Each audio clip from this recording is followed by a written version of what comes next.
years ago, I got a phone call that changed my life.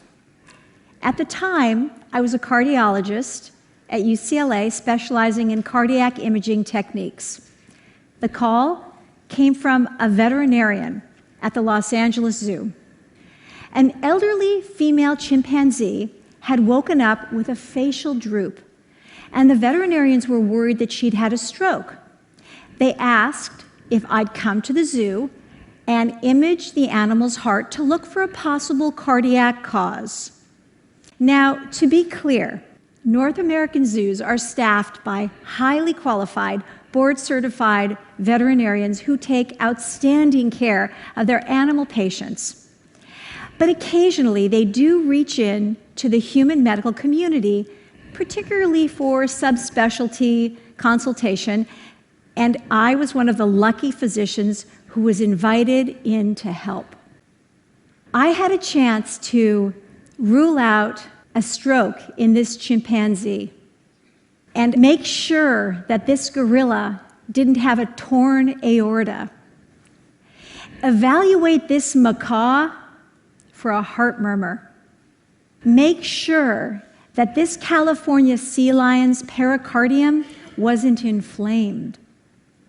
And in this picture, I'm listening to the heart of a lion after a life-saving collaborative procedure with veterinarians and physicians where we drained 700 cc's of fluid from the sac in which this lion's heart was contained.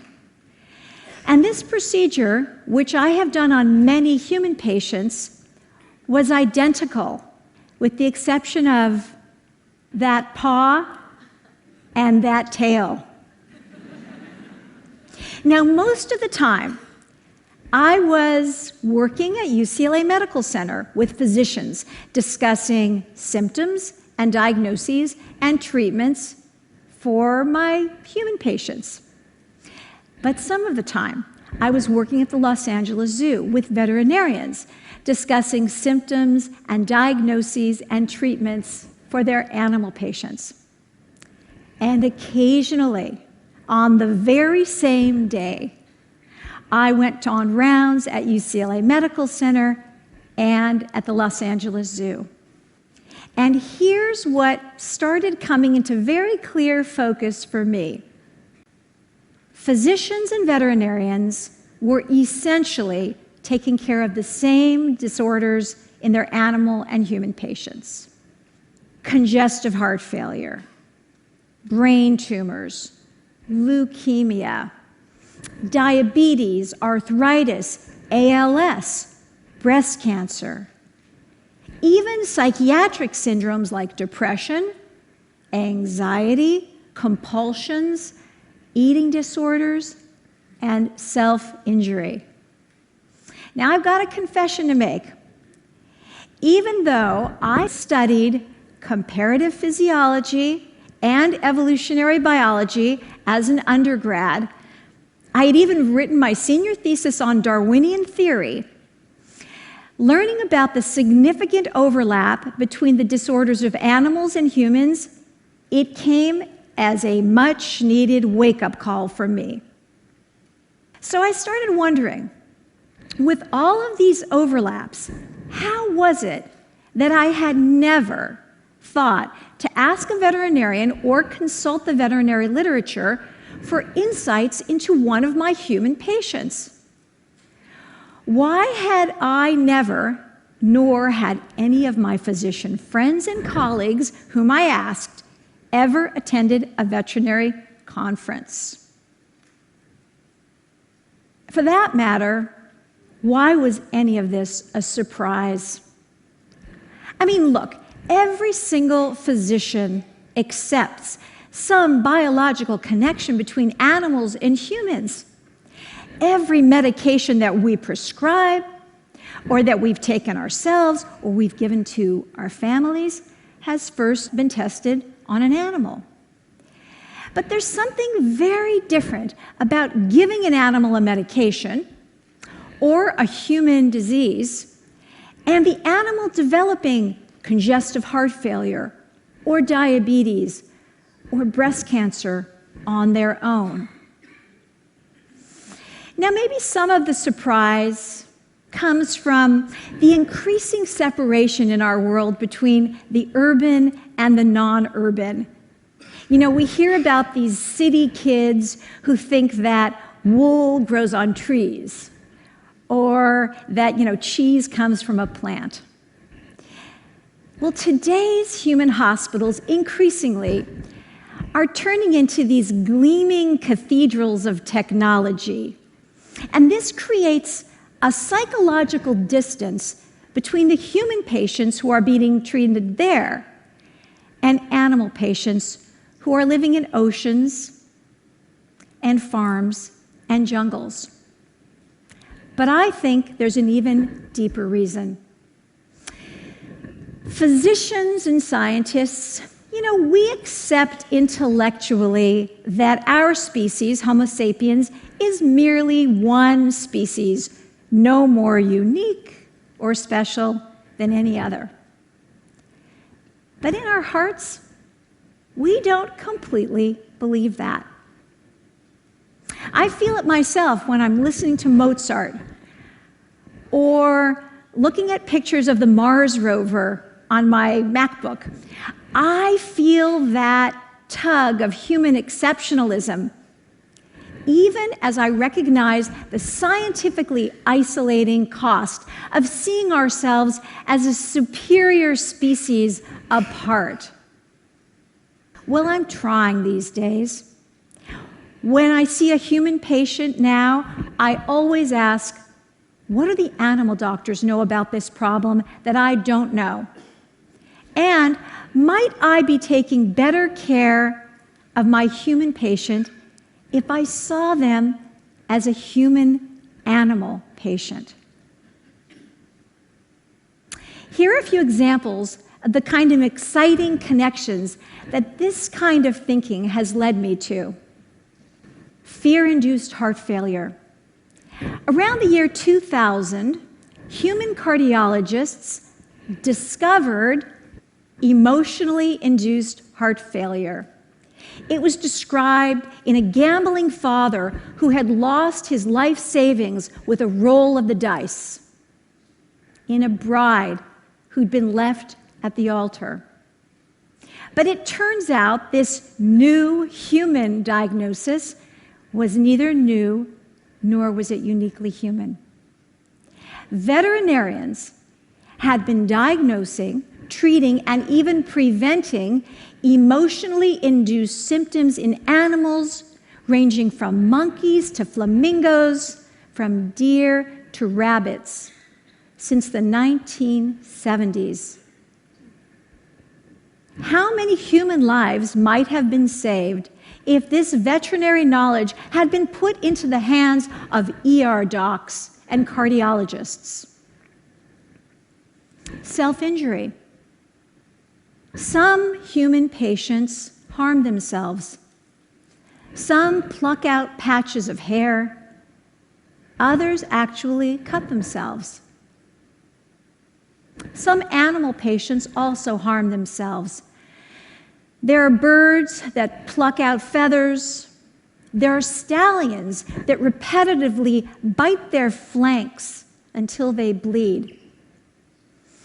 But veterinarians have very specific and very effective ways of treating and even preventing self-injury in their self-injuring animals. Shouldn't this veterinary knowledge be put into the hands of psychotherapists and parents and patients struggling with self-injury? Postpartum depression and postpartum psychosis. Sometimes, soon after giving birth, some women become depressed, and sometimes they become seriously depressed and even psychotic. They may neglect their newborn and, in some extreme cases, even harm the child. Equine veterinarians also know that occasionally a mare, soon after giving birth, will neglect the foal, refusing to nurse, and in some instances, kick the foal even to death. But veterinarians have devised an intervention to deal with this foal rejection syndrome that involves increasing oxytocin in the mare. Oxytocin is the bonding hormone. And this leads to renewed interest on the part of the mare in her foal. Shouldn't this information be put into the hands of OBGYNs and family doctors and patients who are struggling with postpartum depression and psychosis? Well, despite all of this promise, unfortunately, the gulf between our fields remains large. To explain it, I'm afraid I'm going to have to air some dirty laundry. Some physicians can be real snobs about doctors who are not MDs. I'm talking about dentists and optometrists and psychologists, but maybe especially animal doctors. Of course, most physicians don't realize that it is harder to get into vet school these days than medical school. And that when we go to medical school, we learn everything there is to know about one species, Homo sapiens. But veterinarians need to learn about health and disease in mammals, amphibians, reptiles, fish, and birds. So I don't blame the vets for feeling annoyed by my profession's condescension and ignorance. But here's one from the vets. What do you call a veterinarian who can only take care of one species? A physician.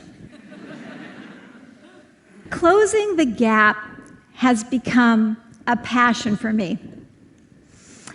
And I'm doing this through programs like Darwin on Rounds at UCLA, where we're bringing animal experts and evolutionary biologists and embedding them on our medical teams with our interns and our residents.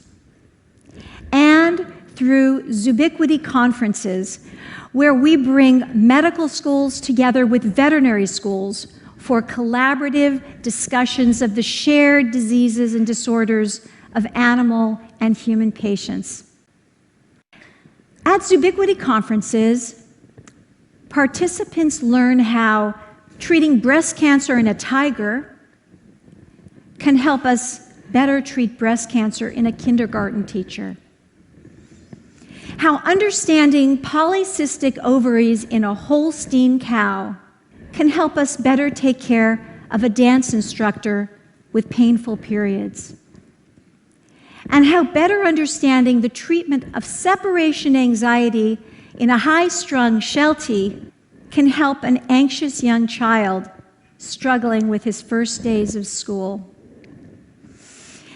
In the United States, and now internationally at Zubiquity conferences, physicians and veterinarians check their attitudes and their preconceptions at the door and come together as colleagues, as peers, as doctors. After all, we humans are animals too. And it's time for us physicians to embrace our patients and our own animal natures and join veterinarians in a species-spanning approach to health. Because it turns out some of the best and most humanistic medicine is being practiced by doctors whose patients aren't human. And one of the best ways we can take care of the human patient is by paying close attention to how all the other patients on the planet live, grow, get sick, and heal. Thank you.